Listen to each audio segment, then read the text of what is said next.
Welcome to Focus Black Oklahoma. I'm Jacob Littlebear. And I'm Dr. Autumn Brown.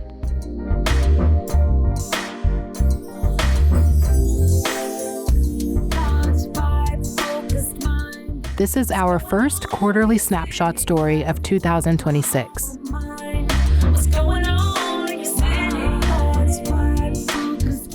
In this episode, we explore mental health on the margins. FVO's Nick Alexandrov pitched a story about extended stay motels in Tulsa. He hoped to meet people living there, to learn about their lives, their sources of stress, what keeps them going.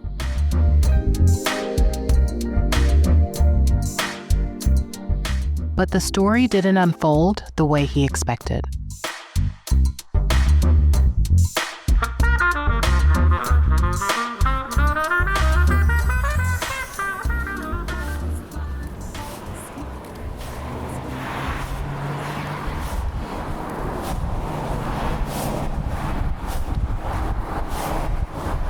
I'm on Admiral Place, walking west, back toward the motel.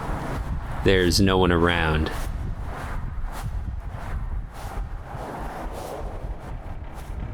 I think this story was a mistake.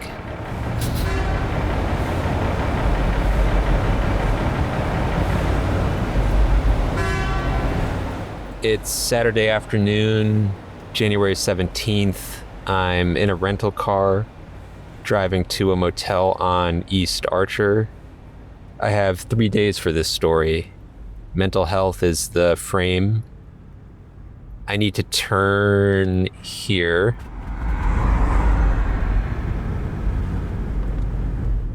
And the motel should be this one. But there's a gate. The reservation didn't mention a gate. This looks like a private facility. Let me check my phone. No, this is it.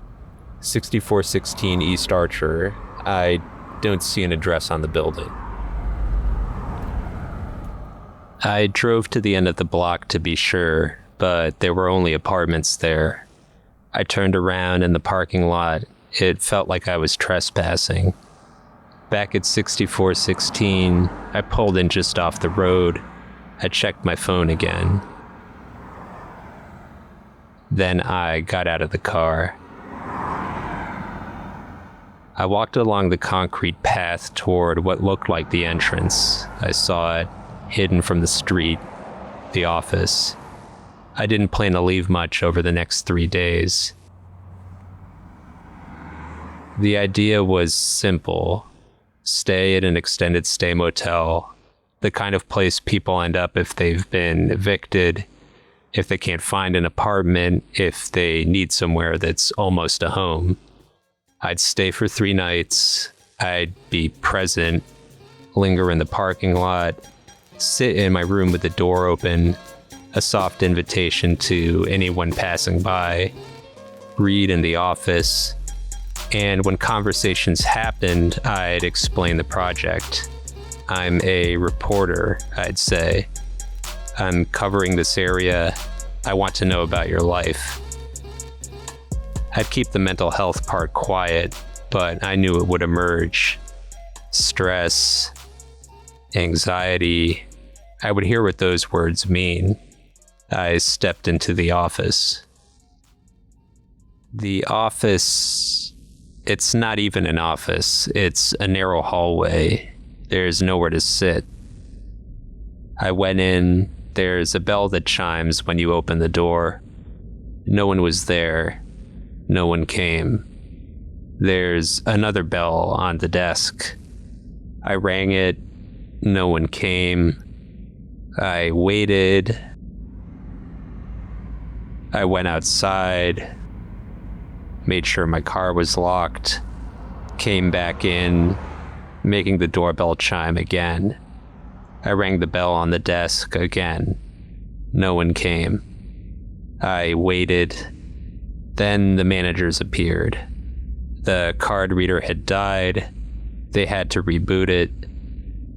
When they gave me my key cards, they pulled out a pair with room numbers already written on them. They crossed out the old numbers and wrote mine underneath.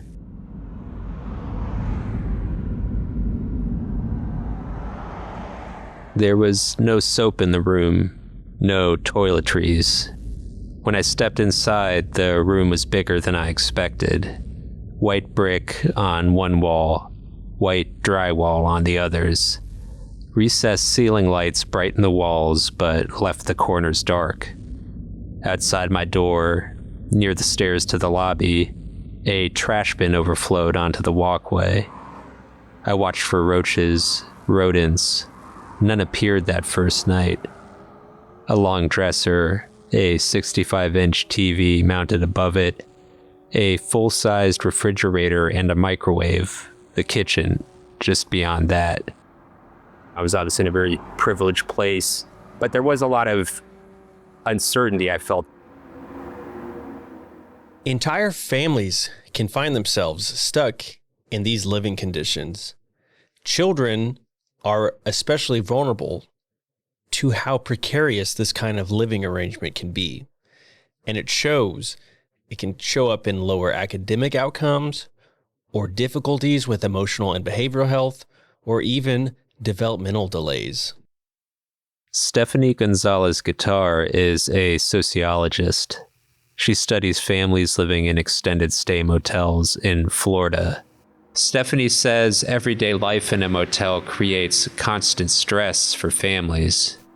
I mean, for families, the lack of a kitchen is huge, because you have, most of these motels have like the bathroom sink, right? And that's bathroom sink and kitchen sink and whatever else you need, right? That's your only way. And so, I remember, the moms talking about like, they had to stay on top of dishes, they had to, because they only have this much counter space and the sink. And so if it's full of dishes, then people can't wash their hands or can't wash things. And so, not having a full size, not having a refrigerator or, a lot of them, they have, crock pots or, the hot plates were not allowed, but, some of them did have it. And they were able to cook. A lot of them did, they made do with what they had, but the refrigerator space was really limited. And so, like, especially with little kids, a lot of them said, like, oh, I can't buy a gallon of milk because it just takes too much real estate in the thing. So you have to. So then when I thought about that, I was like, okay, like, you're buying things as you need them, right? Which also doesn't allow them to, like when we think about, like save money, right? Like, the gallon's going to be cheaper than the half gallon, but they're having to buy things that are maybe more expensive because they're microwavable and or things like that. And the lack of space, the kids not having a desk space to do their homework, things like that. Like, again, it's those little things that people might not think about, but on a day-to-day basis, it's just like one more stressor that really impacts their quality of life, increases anxiety among the parents. But I think, overall, right, like they firmly believed, like if they had permanent housing, all their problems would be solved, right? Like that was the ultimate stressor, right? The fact that on a week-to-week basis, if they don't get the money, then they have to figure out where to go. At the back of the room, through a wide opening, the sink and mirror stood outside the bathroom. The mirror caught my reflection as I walked in. In the bathroom, the black shower curtain bore flecks of orange-brown residue. I don't know what it was.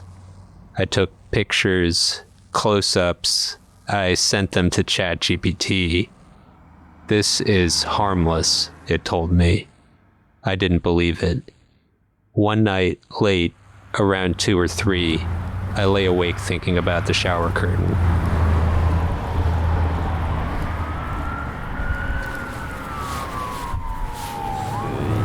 Get away from people. People are crazy. These are the worst. We are animals. We are animals. I'm back from Walmart. I went there to buy soap, a few things the room should have had. I didn't see anyone when I left the motel. There's a guy in the next car. He might be listening to music or scrolling on his phone. He noticed me. I think he knows I'm new. He seems curious. Maybe he'll be my first interview. He reminds me of guys I knew in high school, someone I could probably talk to. I can already hear myself greeting him, answering his questions, using the voice I pull for these kinds of encounters. He seems focused on whatever he's doing. I'll sit here a few more minutes, then I'll slowly get out of the car, walk halfway to the room, and double back, pretend to get something from the trunk. I'll move slowly in a way that signals I'm unhurried, open, ready to talk. Maybe he'll get out of the car then. After a few minutes, I'll say I'm actually a writer. I never saw him again. It's 1 a.m. now. I'm back in the parking lot, sitting in the car with the engine running, waiting in the cold. There's nobody here. It's 9:02 a.m., Sunday. I'm in the parking lot again. It's cold, I think 8 degrees with the wind chill. A few people are hurrying back and forth. I saw a guy walking in from some errand along the strip. What looked like a father and son carrying an HVAC unit. A man closing his door after finishing a cigarette. Just now I pulled up to the gate and it wouldn't open. I tapped the key card, held it there, pulled it away, tried again. Nothing. A man came out from the front office and watched me. I couldn't tell if he was some kind of security guard. The gate opened. It's 9:10 a.m. now. It's too quiet here. I don't think these motel interviews are going to work. It's a hard population to reach. It's hard to get people just because of the circumstances that they're in. Stephanie says to recruit participants, she posted flyers in motel lobbies and at charities, getting referrals from social service providers. She ended up speaking with 18 families, learning about the instability that shapes their lives. One thing that kept coming up was the so-called 28-day rule. The 28 days, right? Like after you're living in the room for 28 days, and you can be considered a resident. So a lot of them would be asked to move rooms so that they would reset the clock rather than, because otherwise they would have to like formally evict them. In other words, move people before the law recognizes them as tenants. I wondered whether Oklahoma had a similar rule. I looked up the statute, Title 41. There's a line between a motel guest and a tenant, but it's blurred. Oklahoma law says transient occupancy in a motel is not covered by landlord-tenant protections. The law doesn't clearly define when someone stops being a transient occupant and becomes a tenant. Stephanie says people often misunderstand what it means to live in a motel. I think maybe the average person, like they hear, oh, living in a motel, and they might think of like when you go on vacation and like, oh, this is nice. Like you don't have to clean your room and, you get the toiletries and you get these perks. But of course, that's not the case. And what I find is that, at least in Orlando, where I'm at, there's certain locations, right, that are pretty much 100% residents, like that they're just becoming the de facto affordable housing. And so they don't have housekeeping staff, they have a maintenance guy, and everybody's responsible for their own, which is can be very problematic, because you have this, you kind of have this additional stress of like, I remember a family who pointed out, when they moved into the room, there were still, like they found, they had little kids, and a little kid picked up like what looked like a piece of, oh my gosh, I don't even know, like a, leftover drug stuff. And the mom was terrified, but she didn't own a vacuum, so she had to go and like buy a broom, and like she's like trying to broom, sweep this rug, and I was like, that's not going to get it clean, and so pests, and things, it's hard whenever there's no like system of cleaning and pest control and things like that, toilet paper and all these things that people are used to or that they associate with a hotel stay, but it's not the case for the people who stay there. People can live at the motel, but they can't belong. It's a liminal space, a legal void, and I don't live here. I can't report from a void. Not in 3 days. I need to go somewhere else. That's why I don't like having things. I'm on Admiral Place, standing near a parking lot, Dubs tires and accessories. I walked here.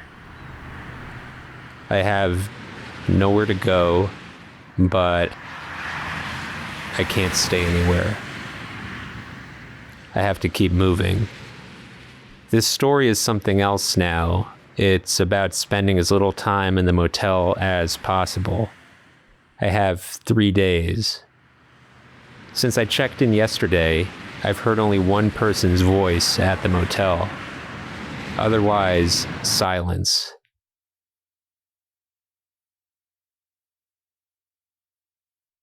It isn't a social space. There are no conversations to join. The quiet is heavy. A kind of pressure. I need a new strategy. Stay on the street, walk. This isn't about getting interviews, rushing up to people, forcing encounters. I'm here as a witness, only to exist. No one here owes me anything. But it would be pathetic to spend all this time out here and talk to no one. A car just drove past, honking its horn. The driver and passenger leaned toward me, waving, laughing. I peered into the car. I'd never seen them before. I was walking up Sheridan Road to the QT just north of the interstate. I heard footsteps behind me, quick, heavy. I lingered at the crosswalk, waiting for the signal, waiting for the stranger. He came up beside me, but didn't look up. I tried anyway. I asked how it was going. He immediately extended his hand, introduced himself as Chris. He asked if I was doing all right. He asked if I was staying the night in the streets. I told him about the motel. I asked how long he'd been outside. 5 years, he said, his long, tangled hair blowing in the wind.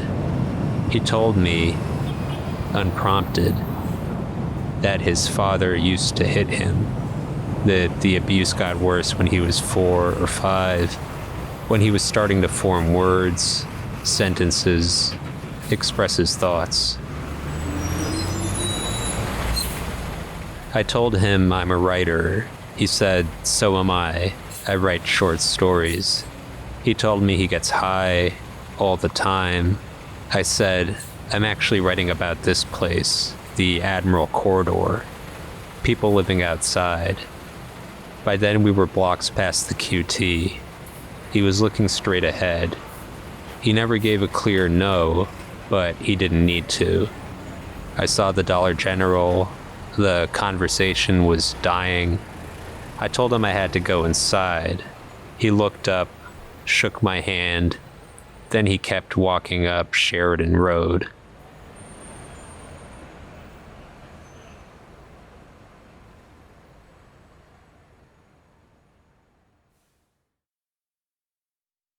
Are we losing the mental health piece? I don't know. I mean, is this piece still about mental health? Well, the original plan was for Nick to embed in that motel, interview residents there. About their stress, yeah. Their frustrations with housing, being in between places, something like that. Yeah, and that's a story. It also strikes me as Obvious? unsurprising, yeah. What would that story really tell us? What story are we telling now? I'm not sure.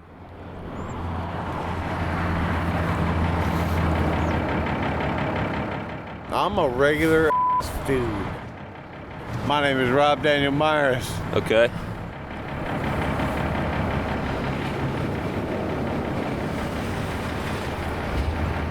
I met Rob my final morning, on my last walk back to the motel. By then, I'd given up on getting interviews. I felt like a witness to nothing. He greeted me from the stoop of the Mesa Church, the site of a new homeless shelter. I paused. He tried to guess my age, then he shared his. I asked him for advice about getting older, then I asked if I could record. He said yes. I sat down next to him. As he began, I noticed my Zoom recorder battery was down to 1 bar. I was born in Charleston, South Carolina. Lived in Cali a long time. This is my first time in Tulsa.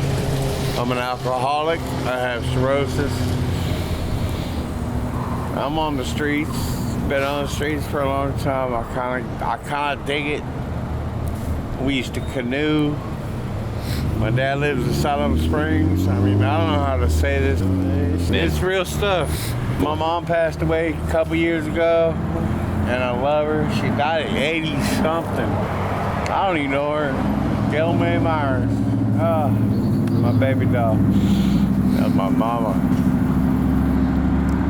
I shed like 15 tears for that one.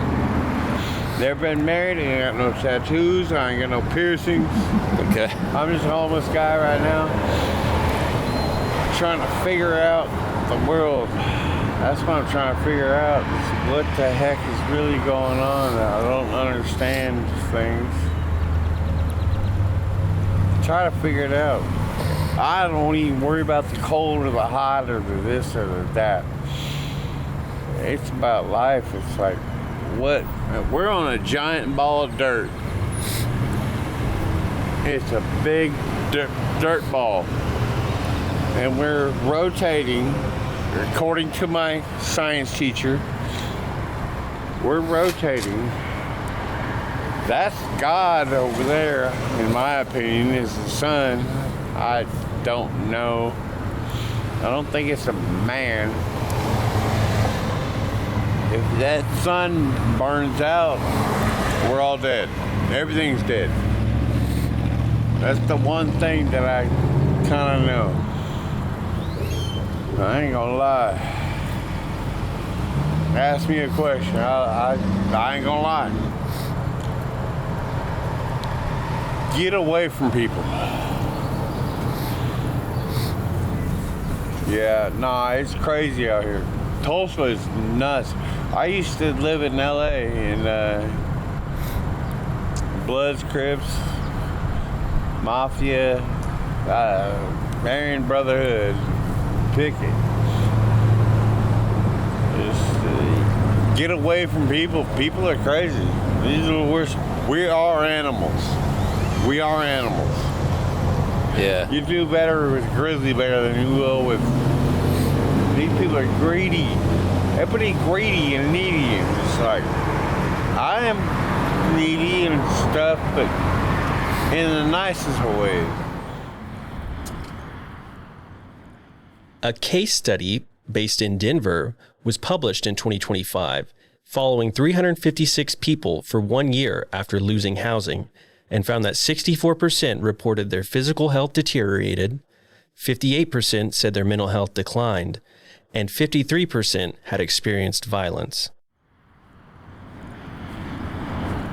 On the street, people were walking. Rob pointed them out. This pretty lady dances. She's a dancing lady.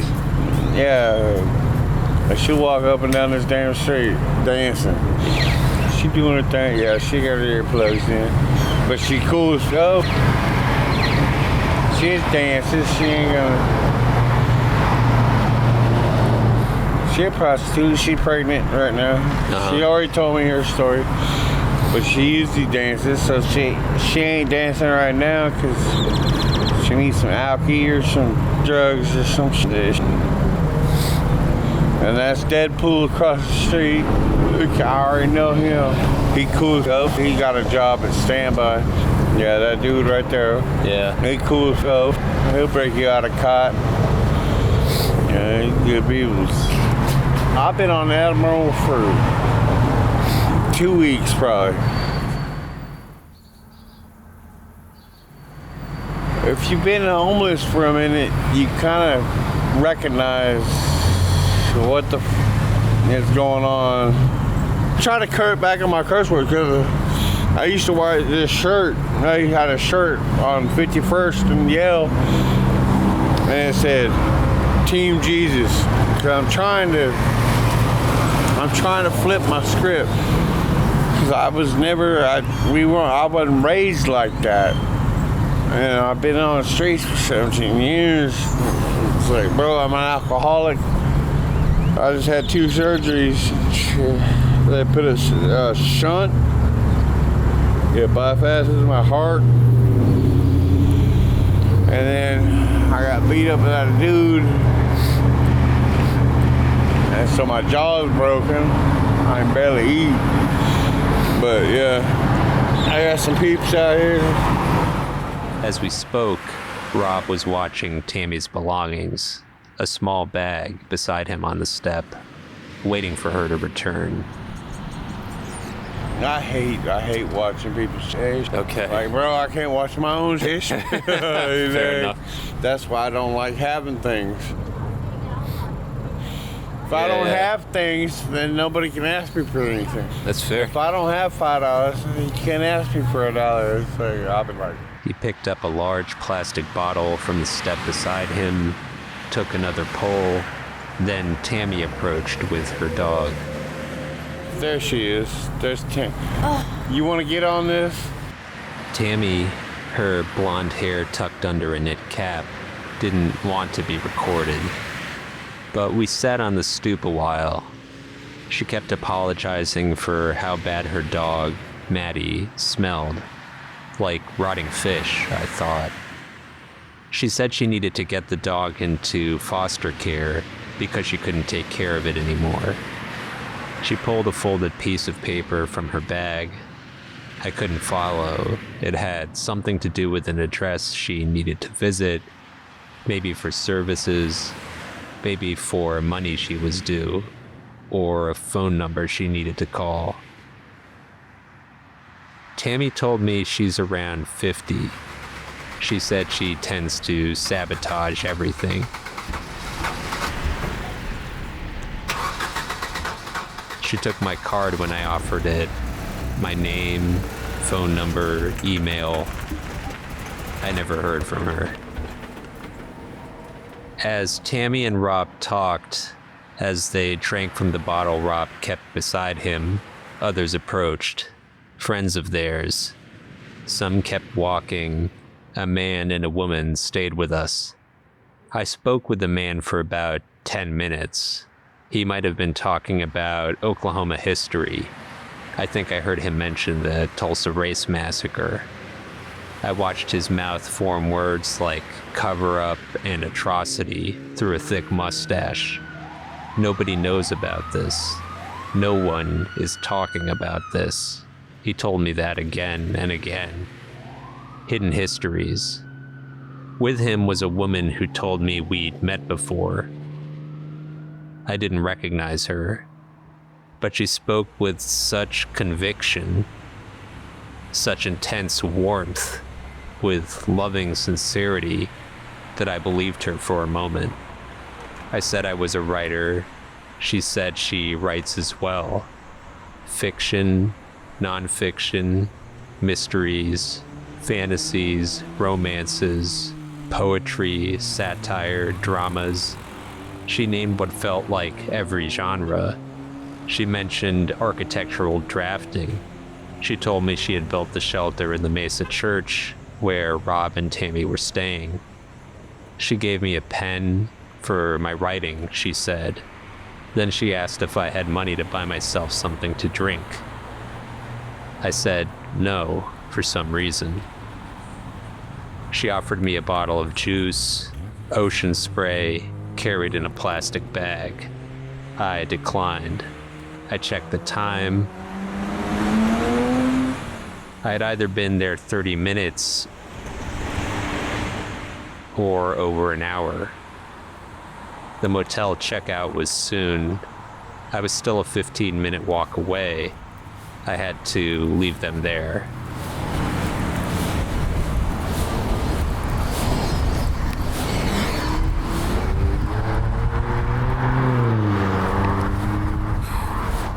What's that you were saying about mental health? I know. I mean, where do you want to... I'm still trying to figure out what we're looking at. I feel like we could see what fits and what doesn't, Okay. because there's clearly some mental distress here. I'm not diagnosing, I'm not judging, but the woman who said she built the church, Yeah. again, not calling anyone out, not trying to question anyone's beliefs, but if we're trying to classify things, that's mental health on the margins. I can't argue with that. There's also some lower grade stuff, like having to put your dog into foster care because you're on the street and can only manage so much. People with money go to therapy for that kind of thing. Pet grief, sure. So I'd include that. Drinking to the point of cirrhosis, among other things Rob shared. Grief for his mother, we could say. Definitely. And then that first guy, Chris, from earlier in the story, I don't know what you'd call it, but the trauma sharing. Yeah. Within seconds of meeting Nick, a complete stranger, he's sharing a story of childhood abuse. There's something unresolved there. There is. But what is it? I mean, there's mental distress, mental illness at different points in this story. There is. But is that what we're really talking about? I'm not sure. And if it's not, or not the whole story, then what is this? There's this idea that everyone who's experiencing homelessness is suffering from mental illness or a substance use disorder. And we certainly know that there are higher rates of mental illness and substance use among folks experiencing homelessness, but not high enough to explain homelessness. Sabina Brown is the Housing Senior Policy Analyst with the Oklahoma Policy Institute. One thing I think we don't talk enough about is the impact that homelessness has on mental health and how it can lead to mental health problems and substance use disorders. I mean, if you think about somebody constantly struggling every day just to meet their basic needs or worrying about just surviving, of course, it's going to have an effect on someone's mental health. It is really hard to adequately treat someone's mental illness or to treat their substance use disorder when they don't even have a safe place to sleep at night. The Department of Housing and Urban Development requires cities that receive federal funding for homeless services to conduct a point-in-time count. The count takes place during a night in January and includes all people experiencing homelessness, whether sheltered or unsheltered. In Tulsa, the most recent point-in-time count identified about 1,400 people experiencing homelessness.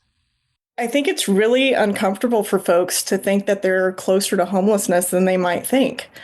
You know, most people are one missed paycheck, one disaster away from eviction or homelessness.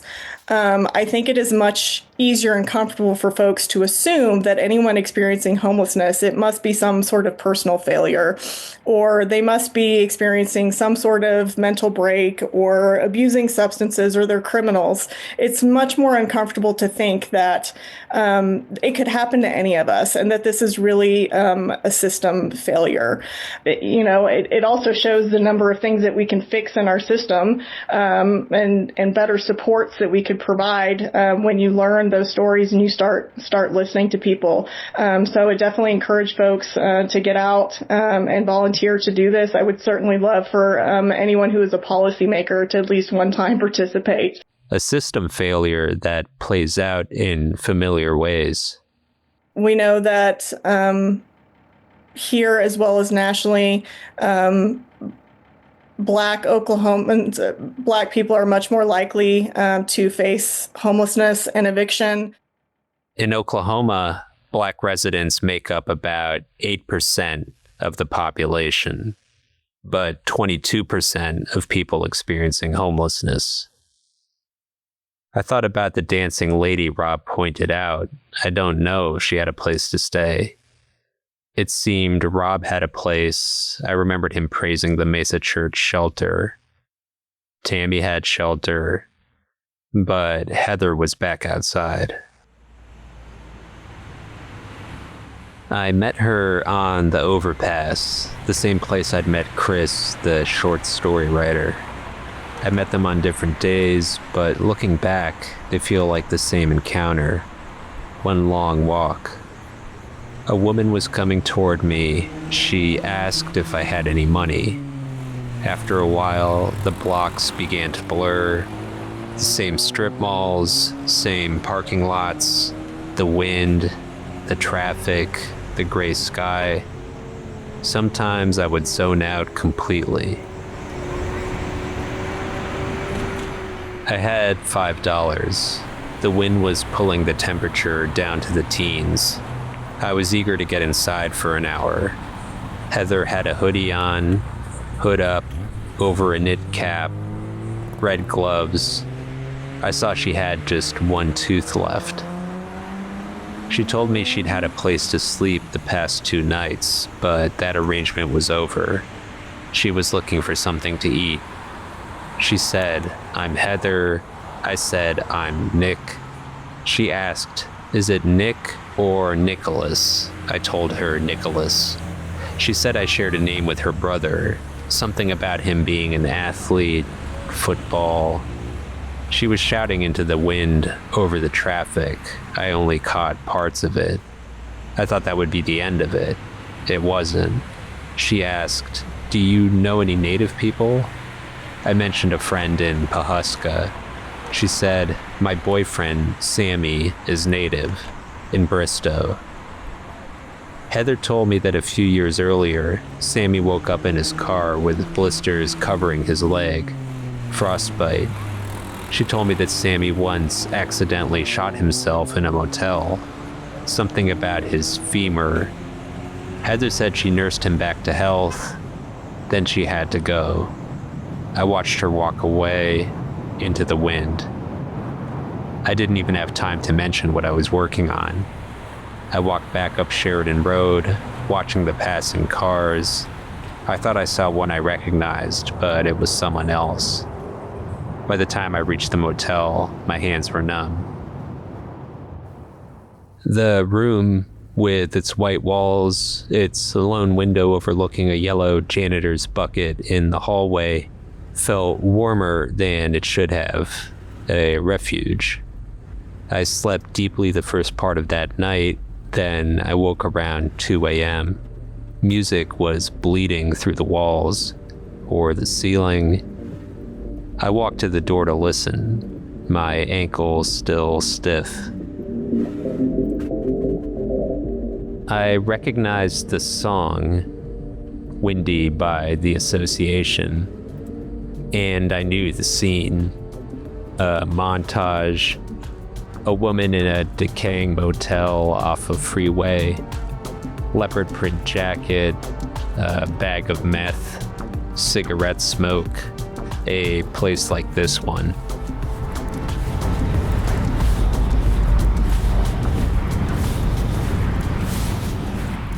People know that people are living in motels. And so that's not the issue anymore. Now it just seems like structural change just needs to happen. This is Stephanie Gonzalez-Guitar again, the Florida sociologist. When I started, I thought it was an awareness issue because I wasn't aware of it. But then since then, like we've had, New York Times stories.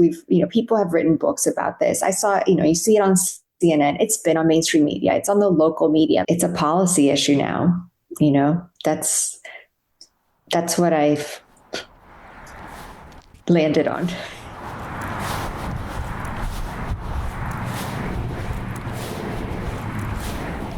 After a few days walking Admiral, I thought I might understand the place better from a distance. I built a spreadsheet, all the cheap motels along the interstate, every business on Admiral Place, from Sheridan to Memorial. I looked up the owners, LLCs in Texas, family trusts in Arkansas, California. They live somewhere else. Maybe Admiral Place is a business model.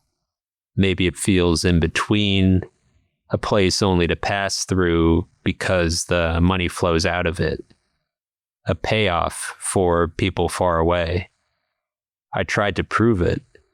My spreadsheet has 350 cells, 350 data points, but the ownership trails vanished. I couldn't follow them. The project feels like a giant shrug, thin armor against experience. I was walking past a car pulling out of a parking lot, a vacant property, or the place was closed. He asked, "Are you doing all right?" I paused, looked up, walked back. I said I was. He said, "I've been at the bar, drinking." I made the right noises, something about it being cool, a good time. I asked what he liked to drink. "No," he answered. I don't think he heard me. "It's really not all right." Then he drove out into the street. I thought I heard someone calling my name. I turned around. There was no one there. Another evening, a small group walking toward me. I have no idea what time it is. The woman had purple hair, heavy makeup. She said, "Hello." She asked, "Are you doing all right?" People kept asking me that. I was supposed to be the one asking. "Be safe," she called out, smiling, walking away. I didn't have time to explain what I was doing there. Later that evening, I saw her again from the other side of the street. She was in front of a liquor store in the day's last light, lowering herself to the pavement. I saw a half dozen people gathered around a van. I was still a few blocks away. I got nearer. I think it said "Heal Well" on the side. A woman offered me a plastic bag, its handles knotted, something inside. "Do you need something to eat?" she asked. This was the first time I saw anything like this. Walking Admiral, I mostly saw people navigating things on their own.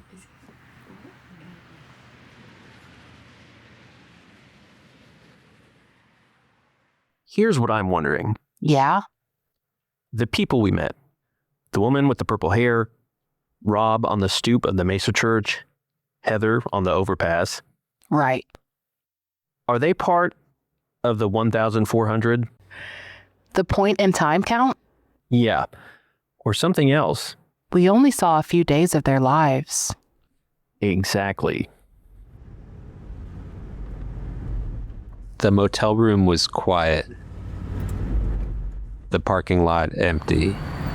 If you've been homeless for a minute, you kind of recognize I drove down Admiral one last time before I left. Cars passing, wind across the parking lots, people walking somewhere warm or somewhere outside.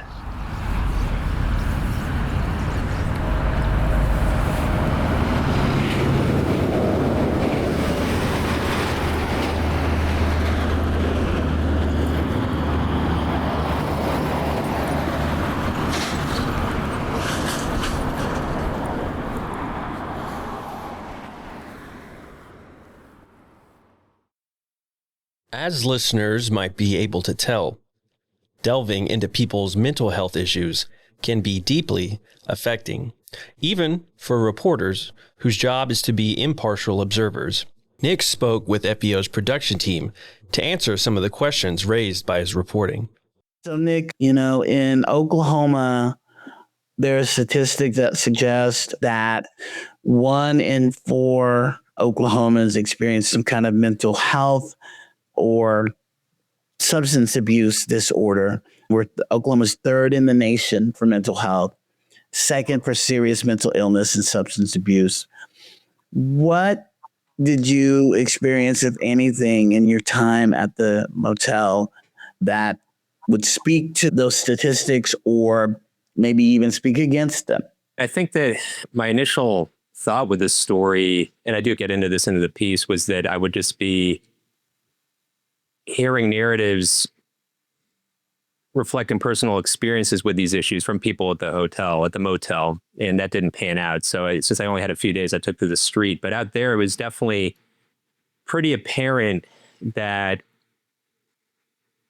those statistics were being lived on the ground, and they were really woven into the fabric of the place, or just part of the environment I was in. One of the things that really struck me that I mentioned in passing in the piece is the way in which there seemed to be a lot of trauma that was just beneath the surface with a few of the people I encountered. Because of time constraint issues, our interactions were so fleeting, or because I did not get permission to record, I didn't capture on audio. Within moments of meeting these complete strangers, I wasn't a familiar face on the strip. I just started walking around. It went from, first of all, people would check in with me, which almost across the board, which to me speaks to obviously some kind of community of care, but also just the fact that distress and well-being is very much a preoccupation for everybody. And there's a way in which we're looking out for each other. But then within moments of talking, some very traumatic story would surface. And it's something that it seems as people are really carrying not too far beneath the surface. I think we all know from our own experiences, it just helps to vocalize that to whoever might be willing to listen, even if they're just somebody you're just kind of walking briefly with on the street. So this guy, Chris, I met briefly, immediately told me, and he's maybe mid-40s based on the look of him, but within a few moments of meeting, he was telling me about abuse he experienced as a child from his father that apparently is still haunting him. Another woman I met within a few minutes, right on the same overpass, going over 244, was telling me about her partner experiencing frostbite, wounding himself severely with a gunshot in a motel by accident. So, it was definitely clear that people were carrying a lot of pain and didn't have channels in which they had been able to sort of work through these issues. And so anybody who might be open to listening, this was something that came up. The one encounter I was able to capture with a man named Rob, who's the one kind of voice from the street featured in this story. He and his friends were drinking at daybreak. It was very early in the day.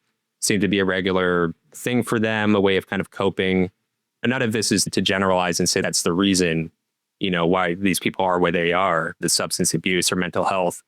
But kind of like Sabina points out in the story, I mean, this environment is just extremely stressful. Unsurprising to point that out, but I think sometimes the wrong sequence of things is presented, where the mental health leads to the homelessness, and you don't think about the inverse of that, the impact that homelessness has on mental health. And so I saw a lot of that out there in all kinds of different forms, different ways of coping.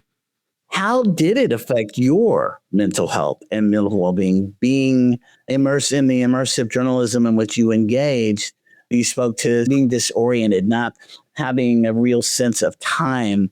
So how did it Tell us about how it affected you. Just to start off with the time thing, I found an accidental recording. I was carrying a portable, handheld Zoom recorder that I bought just for this trip but hope to keep using. And I found at one point that I'd accidentally left it on for one of my walks. It was 3+ hours. I didn't realize it had it on that time. I didn't even notice until about a month later, replaying that walk. It felt like a lot shorter than that. So I just never really had a sense of, without any kind of the clear anchors of a day, work starting, mealtime, seeing people that I normally see, any of that kind of stuff. I found that just very disorienting as a guy and as a white guy, a taller person, and as somebody who knew at the end of the day that I did have a place to retreat to if I needed to, approaching people, and that I noticed registering when they saw me. People often cross to the other side of the street as I was kind of approaching them.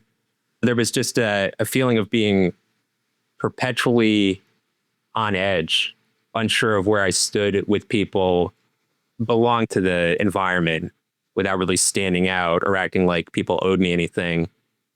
And so I felt very vigilant a lot of the time, but also sort of impossible to focus in on anything too specifically. I was unclear what I was being vigilant about, registering passing people, seeing if I could capitalize on passing glances with people to open up a conversation. The conversation with Rob, there was no, he did not reach out and say, hey, I'd love to tell you my story. It was very halting, and it was basically just by lingering there. And once he started telling his story, I saw that there might be an opening, but it was just constantly trying to read people. And again, I was approaching it in a much lower stakes way. My survival didn't depend on having to read people, but even that I found really exhausting, disorienting. I felt like I was in a different kind of place. The word liminal gets thrown around a lot online, but it really felt like that. I was just in between places. I was on the street, but totally in my head, but unclear where in my head I was. It was a strange place to be. And I can only imagine the impact that has when the stakes are as high as possible, when your life is in the balance and your well-being, and you don't have the recourse of a bed at night and just dealing with that. I talked to people who had been doing this for years. So I can only begin to imagine. You were out for a few days, and there are folks that we know and that you've met who had, one of the folks you interviewed was on the street for like 17 years or something. If you were disoriented to that extent in a few days, a few hours, only imagine what that life must be like without those markers, as you mentioned, it's just sort of surviving, getting through from sunup to sundown and then through the night and back again. Yeah. And that's what I actually appreciated about Rob's kind of testimony, if you can call it that. I think it captures that disorientation because he's simultaneously focused on the most existential questions and the smallest ones in one breath. He's complaining about having to watch his friend's bag, which to me also sounds kind of annoying. For me, the sort of yuppie version is I'm in a coffee shop and I'm watching somebody's laptop. Rob is complaining that in one moment, and then the next he's offering his cosmology, where he's pointing out that in his view, God isn't something you can personify. It's just the biggest kind of picture questions. And so I really appreciated the scope of his narrative and the shape it took. I liked that it wasn't really legible and it was strange. And I think it captured that disorientation in a way that he doesn't say, I feel really disoriented or stressed, but I think just the form of it, the fact that it doesn't reduce to this neat narrative has stayed with me more than a lot of other conversations I've had or interviews I've done. And it really did. I think he did see it as at the beginning. I don't know if this is in the story, but he took his hoodie off because I think he sort of wanted to, even though he knew it was just for audio, he was stepping onto a stage almost and making his statement, telling his story. And I love the way it came out because I think it encapsulates in a very unique way a lot of these maybe more abstract issues, but general qualities of the environment he's been surviving, like you said, for 17 years.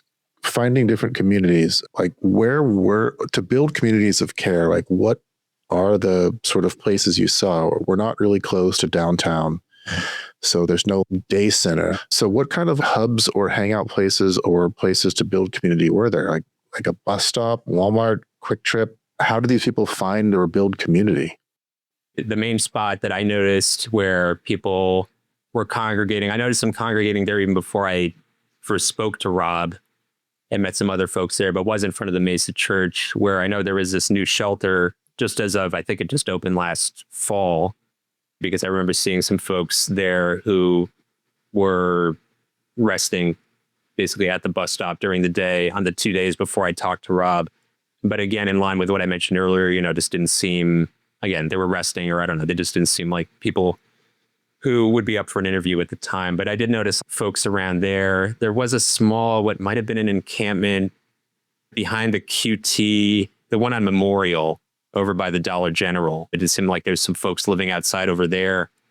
And I saw some other sort of more isolated people, but I'm just trying to think of where I saw people who were posted up. Some of the side streets between Admiral and Archer, alongside of the Planet Fitness there, going up to the interstate.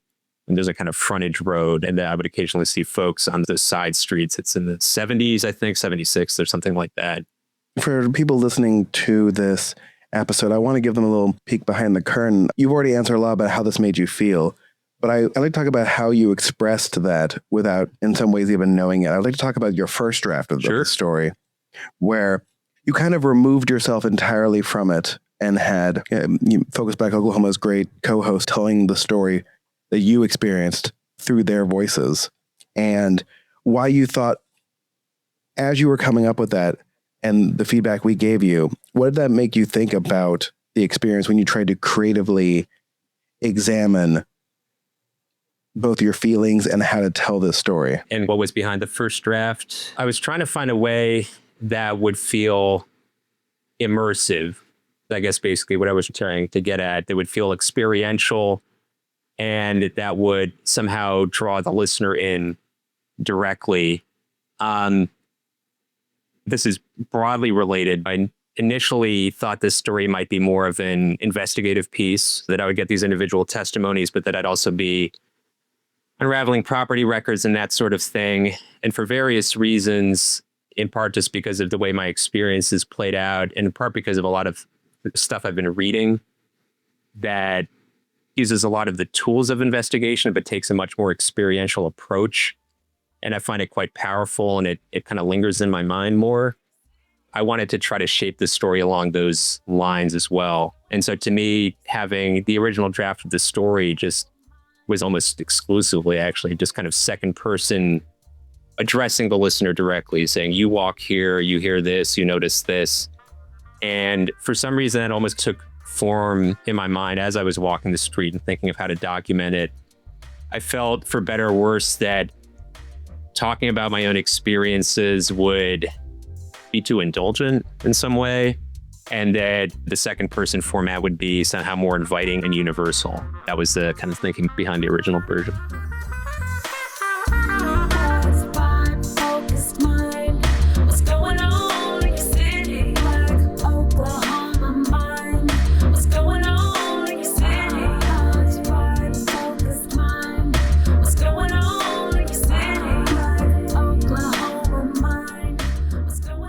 This special episode of Focus Black Oklahoma is part of a larger quarterly effort from Oklahoma media addressing mental health.